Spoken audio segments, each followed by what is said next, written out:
Ancient Rome, an empire that has conquered half the world, from the hot deserts to the harsh lands of the north. Her legions are the epitome of discipline, strategy, and ruthless efficiency. Hundreds of thousands of soldiers, united by an iron will and deadly weapons, forge the greatness of Rome, flooding the battlefields with blood and crushing any resistance. We are used to admiring their tactics, their engineering feats. But have you ever wondered what kind of tool these legionnaires used to do their bloody work? With what weapons did they not just kill, but destroy, sowing terror and despair in the hearts of their enemies? And what if I say that behind every great conquest there are not only brilliant generals, but also incredibly cruel inventions that have caused millions of deaths? Think about it. What do the most sophisticated torture have in common with a deadly blow on the battlefield? The answer lies in the ability to cause maximum suffering. Today, we will once again dive into the world of the Roman war machine to uncover the secrets of 5 other weapons that made Roman soldiers the most feared warriors of antiquity. These instruments of death were not merely life-destroying, they were crippling, humiliating, and so terrifying that many opponents preferred flight or ignominious capture. Are you ready to find out why the Romans turned a battle into a bloodbath and their enemies into lifeless piles of flesh? These shocking facts will change your idea of the glorious history of Rome and show the true price of its greatness. If you want to find out what made the Roman legion invincible and its soldiers ruthless killing machines, watch this video to the end. Let's start with a weapon that was so unusual and terrifying that it is often underestimated in descriptions of Roman arsenals: the Dolus. It was not the primary weapon used by every legionnaire, but it was a specialized and extremely brutal tool designed to fight in certain conditions, especially against cavalry or when storming fortifications. Dolus Dolus was a long shaft system, at the end of which was a powerful, sharp, often jagged hook, similar in shape to a huge butcher's hook or grappling hook. Sometimes it had an extra point or blade. Its main purpose is not just to kill, but to disable the enemy with maximum cruelty and then finish him off. The Dolus was used to yank riders from their horses, snapping them by their limbs, clothing, or even their necks. Imagine a warrior at full gallop. His horse stumbles and suddenly a powerful, sharp hook grabs him, pulling him violently out of the saddle. Falling from a height at speed, and even with a tool attached to the body that tears the flesh, almost guaranteed fractures, torn ligaments, and internal injuries. Even if the victim remained conscious, they were helpless on the ground in the face of the advancing Roman legionaries. It wasn't just a wound, but a physical humiliation in turning the warrior into easy prey. Injuries such as multiple rib fractures, spinal injuries, and open limb fractures were common. The nicks on the hook ensured that it would not just unhook, but rip out chunks of flesh, leaving gaping, bleeding wounds that were instantly electrified by battlefield conditions. Even if the enemy had survived, his injuries would have been so severe that he would have been permanently disabled. In addition, the Dolus was used when storming fortifications, to pull enemy defenders to the edge of the wall, then to finish them off. It could be used to hook an opponent on a shield or limb, pull them out of action, or throw them from a height. Often, the Dolus was used in conjunction with other weapons. One legionnaire pulled the enemy off with a hook, and the other immediately finished him off with a gladius or spear. Initially, the Dolus may have had a more prosaic purpose as a tool for dismantling obstacles or destroying ships, but in the Roman military machine, it evolved into a means for purposefully and brutally disabling the enemy, leaving them helpless and bleeding. Death, if it occurred, was the result of secondary blows, not of Dolus himself, who was only meant to prepare the victim for final destruction. It was a tactic designed to demoralize and shock the enemy. The use of the Dolus was a particularly clear demonstration of Roman pragmatism. If the enemy could not fight, he was not a threat. Cavalrymen unhorsed from their horses, flag bearers downed, defenders stretched out behind the walls, all of them spread panic in the enemy's ranks. Ask their comrades who had seemed unapproachable on horseback or behind a wall, suddenly found themselves on the ground, defeated and helpless. The other warriors lost all will to resist. Dolus was a symbol that the Romans were ready to use any means, even the most barbaric and cruel, to break the spirit of the enemy. It wasn't a tool for a noble duel. It was a tool for mass maiming and extermination. Where did the idea for such a hook come from? It is suggested that the Romans may have adapted similar tools from their experience in wars with other peoples, such as the Gauls or Thracians, who sometimes used hook-shaped blades. But it was the Romans who perfected its use, making it part of their ruthless war machine. Could this tactic have been used to clear a path through dense enemy infantry lines? For example, to break the formation, when legionaries could hook the extreme warrior and pull him out of the formation, creating a gap which the Romans then rushed into.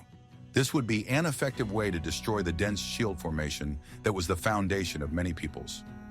Defenses. Detached from their formation, the warrior became easy prey, and a chain reaction of panic and chaos was created behind them. Thus, the Dolus was used not only for individual destruction, but also for tactical destruction of enemy formations. If you want to learn how the Romans used tools not to kill, but to create living obstacles from defeated enemies, watch this video to the end. Dolus' effect on the battlefield extended far beyond mere physical damage. He was the epitome of psychological warfare. Imagine a picture. The Roman legions are advancing, and in their ranks flashes this terrible weapon. Riders who are used to being gungainly on horseback suddenly see their fellow riders being ripped from their saddles like sacks of grain and mercilessly finished off on the ground. The sight spread terror and uncertainty. The domino effect, when panic spreads from one fighter to another, was an integral part of Roman tactics. The sight of the mangled, writhing bodies that had been fearsome warriors a moment ago sapped the enemy's morale faster than 1,000 arrows. Resistance seemed pointless when even the strongest defenses could be breached in such a barbaric way. In terms of efficiency, Dolus was devilishly simple and brilliant. It did not require complex training or highly skilled fighters. It was enough to have basic strength and coordination to land a crushing blow or hook the target. This made it accessible to a wide range of legionnaires, especially those who were involved in vanguard detachments or in assault groups. Its use was universal, from breaking the formation to neutralizing individual, particularly dangerous opponents. Historical data, while scant on detailed descriptions of the Dolus as a separate weapon, confirms the general tendency of the Romans to adapt and modernize weapons. They did not hesitate to borrow effective ideas from their opponents, bringing them to perfection and integrating them into their unique military machine. Hook-shaped blades and shaft weapons with hook elements were found in various peoples of antiquity, but the Romans were probably the first to systematize and massively implement such a concept to achieve tactical advantages, especially in sieges and fighting cavalry. So the Dolus wasn't just another weapon in the Roman arsenal. It was a symbol of their ruthlessness, pragmatism, and willingness to use any means necessary to achieve absolute dominance. He represented the concept of war to annihilation, when the goal was not just to win, but to break the enemy's will to resist, turning him into a helpless victim. The Roman army, although known for its swords and spears, did not neglect crushing weapons, especially effective against armored opponents or in cases where it was necessary to inflict maximum damage without penetrating wounds. One of their most terrifying tools was the Matsesh. Although not strictly a Roman term, it does well describe a class of crushing weapons that the Romans could use, such as modifications to clubs or flails adapted from their experience with barbarians. Let us imagine it as a heavy shaft mace, often reinforced with metal spikes, bound with metal, or having a spherical pommel with sharp protrusions. Matsesh was designed to deliver devastating blows that could break bones, shatter joints, and break through even thick helmets and armor. Its power consisted of transmitting a huge amount of kinetic energy with each strike. Unlike cutting or stabbing weapons, Matsesh did not leave neat wounds. It left shattered tissues, broken limbs, and internal hemorrhages. A blow to the head from Matsesh could cause immediate death from concussion or ruptured blood vessels, while a blow to the body could cause broken ribs or damage to internal organs, resulting in long and painful agony. Often the victims of such blows lost consciousness from the pain shock or died slowly, bleeding internally without visible external injuries. The weight of the Matsesh and the force of the impact could literally flatten bone or cartilage, making injuries incurable in the conditions of ancient medicine. Using Matsesh required great physical strength, but its effect on the battlefield was devastating. It allowed Roman veterans or specialized units to fight their way through dense enemy formations, where traditional swords might be less effective against heavy armor. These weapons didn't just kill, they crippled the victim into a helpless mess. The psychological effect was no less significant. To see your comrades receive such terrible injuries incompatible with life, but at the same time they do not die instantly, but writhe in agony, inspired panic. Matsesh symbolized a brute, crushing force that left no chance of survival for those who were hit by it. Although the Matsesh was not the standard armament of every legionnaire, its use was strategically important. It was used in situations where the enemy had superior armor or was known for its resilience. For example, against Celtic warriors with their chainmail or against Eastern armies with their heavy armor, Matsesh became a tool for guaranteed penetration of the defense.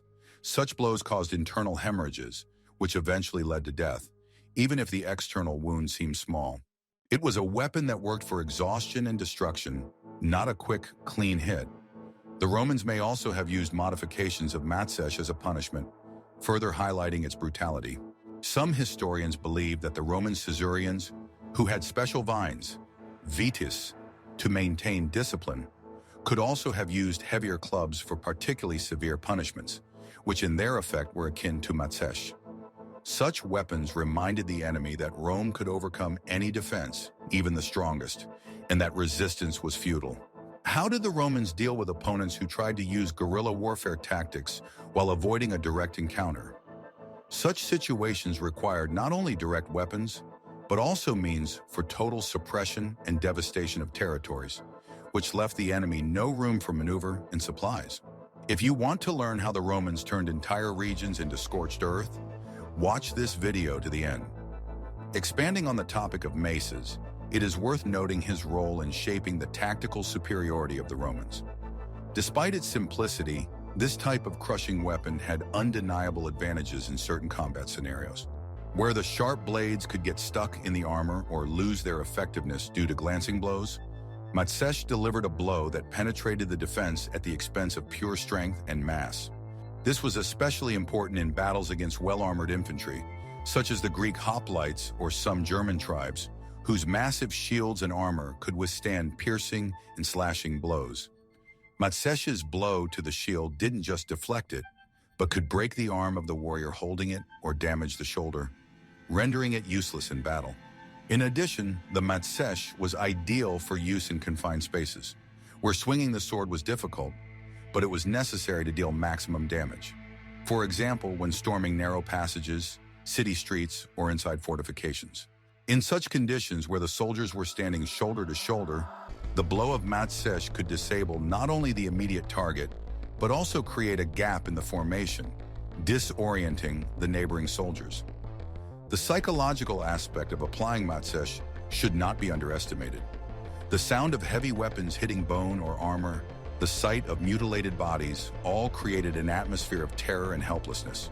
The warrior who faced Matsesh knew that his defense was useless, and his fate was sealed. It was not just a weapon to kill, but a tool to demonstrate the absolute and merciless superiority of Rome. With each blow that broke bones and shattered armor, the Romans sent a clear message. Resistance was futile, and the consequences would be terrifying. An important aspect that is often overlooked is the economic feasibility of such weapons. Making Matsesh, even with metal spikes, was significantly easier and cheaper than making high-quality swords or spears. This allowed Rome to massively equip specialized detachments with it or use it as an auxiliary weapon that did not require significant costs. Its strength and durability were also important factors in the conditions of long campaigns. Thus, the Matsesh, or its analogs, represented a formidable addition to the Roman arsenal, demonstrating their flexibility and adaptability in armament. He was the epitome of brute strength, capable of breaking through any defense and inflicting maximum injuries, thereby breaking not only the bodies but also the spirit of the enemy. The Roman army was known for its pragmatism and willingness to use any means to achieve victory, including the most brutal and devastating. One of these methods was the use of fire shells, especially in siege warfare and in the suppression of uprisings. These were not just arrows with burning tow, They were specially designed incendiary projectiles designed to spread fire and terror among the enemy. Such projectiles could be fired from ballistas, as already mentioned. But here, the emphasis is on the type of projectile, not the car itself. Onagers and even manually. They were pots filled with combustible mixtures, tar, oil, sulfur, various oils, and sometimes even the exotic Greek fire, although this invention is later, wrapped in tow and set on fire. These fireballs or burning arrows rained down on enemy fortifications, wooden buildings, warehouses, creating fires that quickly got out of control. The damage was not only material but also psychological. Fire is one of the most ancient and all-consuming elements, and its use in battle caused panic. Defenders trapped inside the burning fortress faced not only the direct impact of the flames, but also suffocating smoke, collapsing structures, and unbearable heat. Many died not from direct fire, but from poisoning by combustion products or from collapses. The Romans used these weapons not only for destruction, but also to create chaos and demoralization, forcing the enemy to abandon their positions or give up in despair. In addition to siege warfare, fire shells were also used in the open field, especially against clusters of enemy troops or cavalry. Burning shells rained down on the enemy's ranks, causing panic among soldiers and horses, destroying the formation and forcing them to run erratically. Fire arrows wrapped in tar were used to set crops, villages, and towns on fire during punitive operations as part of the scorched earth tactic. The Romans destroyed food sources and shelters, making it impossible for the enemy to resist and supply. This didn't just punish the enemy, it literally destroyed their habitat, condemning the population to starvation and death from the cold. This was an act of extreme but effective brutality aimed at suppressing any potential resistance. Entire regions were reduced to rubble so that no one would dare challenge Rome. The technology of creating such mixtures was a closely guarded secret. Roman engineers experimented with various combustible substances to achieve maximum effect. Some sources even mention the use of tar and oils, which could stick to the body, continue to burn, and cause unbearable suffering. It wasn't a quick death. It was the agony of a man being burned alive, his skin charred and his lungs filled with acrid smoke. The psychological effect of such a sight was devastating to the morale of any troop. The Romans were adept at using the elements against their enemies. What happened when the Romans engaged in hand-to-hand combat in narrow spaces where every blow could be fatal? To learn more about these weapons designed for relentless destruction in cramped conditions, watch this video to the end. The use of fire shells by the Romans was not limited to simple arson. It was a carefully thought-out strategy aimed at total annihilation and demoralization. For example, during the siege of cities, in addition to destroying wooden structures, fire shells were used to burn out food and water supplies, which doomed the defenders to starvation or forced them to surrender. The smoke and heat created by fires made fortifications unbearable for defense and sometimes completely unusable. In ancient times, when firefighting systems were primitive or non-existent, fire was an uncontrollable and destructive force that could wipe out entire settlements. Roman engineers were constantly improving their incendiary mixtures. In addition to the resins and oils already mentioned, they could have used lime, which when interacting with water, released heat or other components that enhanced combustion and adhesion to surfaces.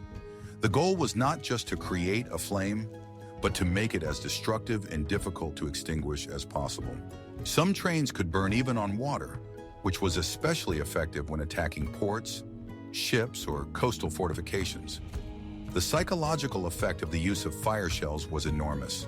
It was an unbearable sight to see your comrades burned alive, homes and property consumed in flames, and innocent people killed.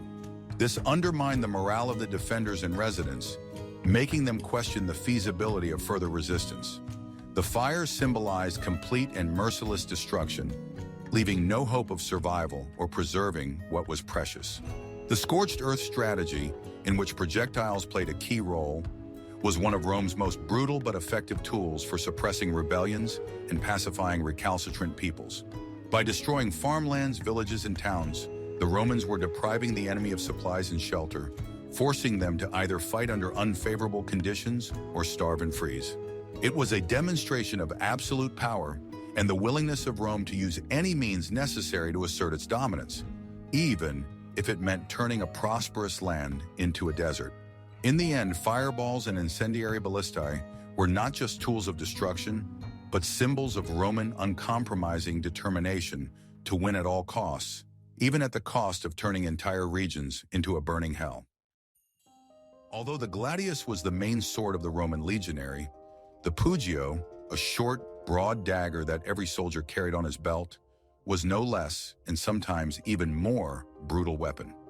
It was not a tool for open combat, but a weapon for close contact, surprise attacks, or finishing off the wounded. The length of Puio's blade rarely exceeded 25-30 centimeters, but its width and shape were such that it inflicted monstrous, lacerated and stab wounds. The Puio was ideal for use in situations where a longsword would be inconvenient, in close hand-to-hand combat, when storming fortifications, in crowded streets, or in an enemy camp. The legionnaires were trained to deliver quick, precise blows to their vulnerable areas, under the armpit, in the throat, in the stomach, in the groin. The wounds from Puio were especially bad. Because of its width and double-edged blade, it didn't just stab, but split open the flesh, causing heavy bleeding and significant damage to the internal organs. Even a non-fatal blow could result in shock and rapid loss of combat capability. In the ancient world where infections were unavoidable, any deep stab or laceration from a dirty clink almost guaranteed blood poisoning, gangrene, and a slow, painful death, even if the blow itself wasn't instantly fatal. Imagine the horror of a wounded enemy being left on the battlefield to bleed from such injuries. The agony of infected wounds, fever, and agony was truly unbearable.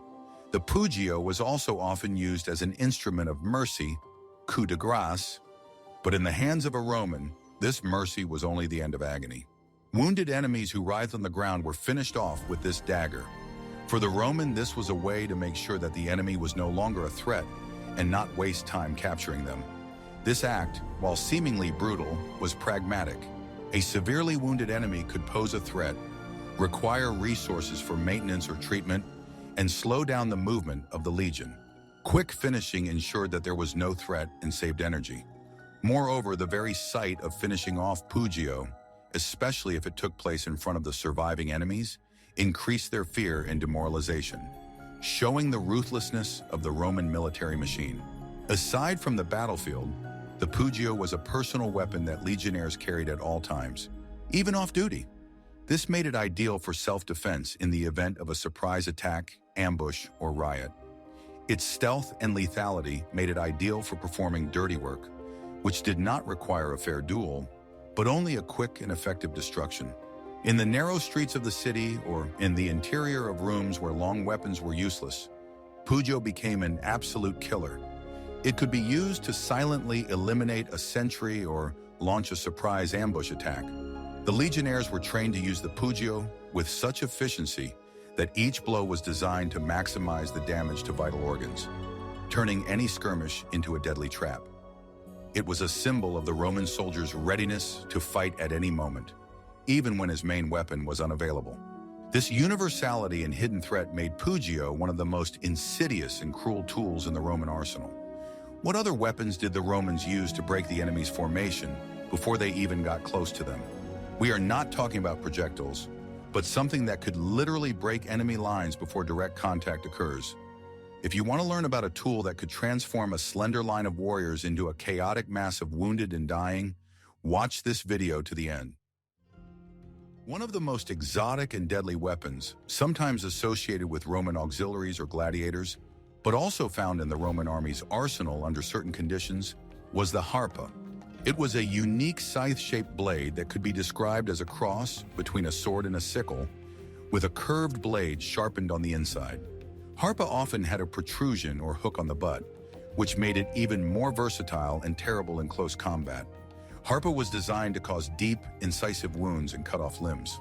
The curved blade made it possible not only to cut, but also to pull, cutting through flesh and sinew with terrifying efficiency. With it, it was possible to deal blows that passed through the defense, catching the enemy and causing damage incompatible with life.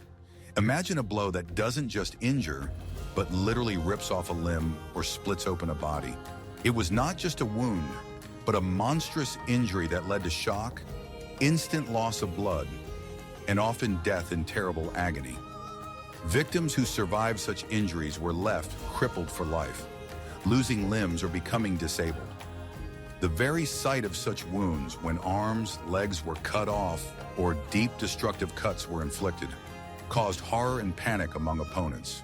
An additional hook on the butt of the harpa could be used to hook the shields, limbs, or even necks of the enemy, pulling them out of action or stripping them of protection. This allowed the legionnaire to quickly neutralize one enemy and move on to the next while the enemy writhed in agony. This technique was especially effective against opponents who relied on their shield as their primary means of defense.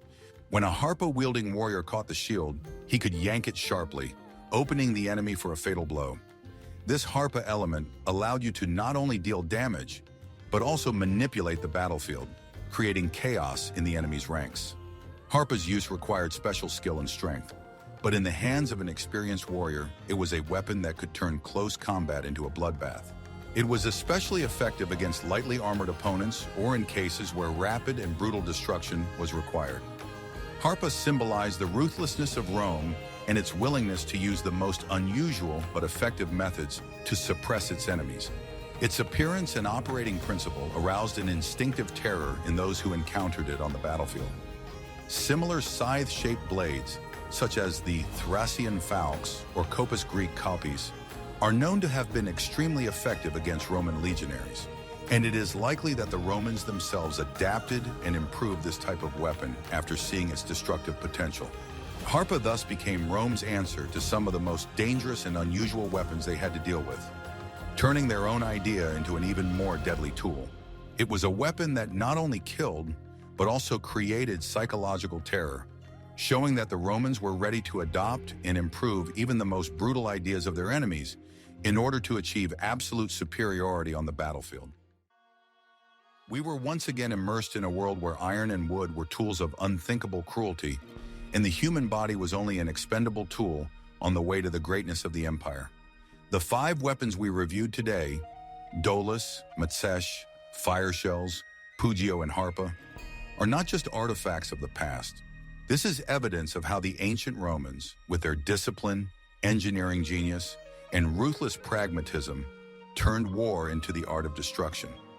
Each of these tools has been designed for a single purpose: maximum efficiency in causing suffering and death. From Dolus's hook that pulled riders from their saddles, to Matsesh's bone-shattering thrusts, from the all-consuming flames of fire shells to Puio's deadly thrusts and Harpa's cleaving thrusts, it all shaped the image of an invincible legion. These weapons didn't just win, they inspired terror, broke the will, and turned the battlefield into a bloodbath where the enemy had no chance of survival, no hope of escape. Roman greatness was forged not only by the genius of military leaders, but also by the steel of these ruthless tools. The history of ancient Rome is not only about power and achievement, but also about a dark, deeply human side that is capable of unthinkable atrocities for the sake of domination. Today, looking at the ruins of Roman cities and triumphal arches, it is worth remembering the price that was achieved by this glory and what unimaginable suffering was subjected to those who fell under the onslaught of the Roman military machine. If this dive into the dark side of Roman military history has made you wonder about the nature of force and brutality, subscribe to our channel so that you don't miss new videos about the most mysterious, shocking, and sometimes frightening pages of history. Click the bell to be the first to hear about our new releases and continue exploring the past with us.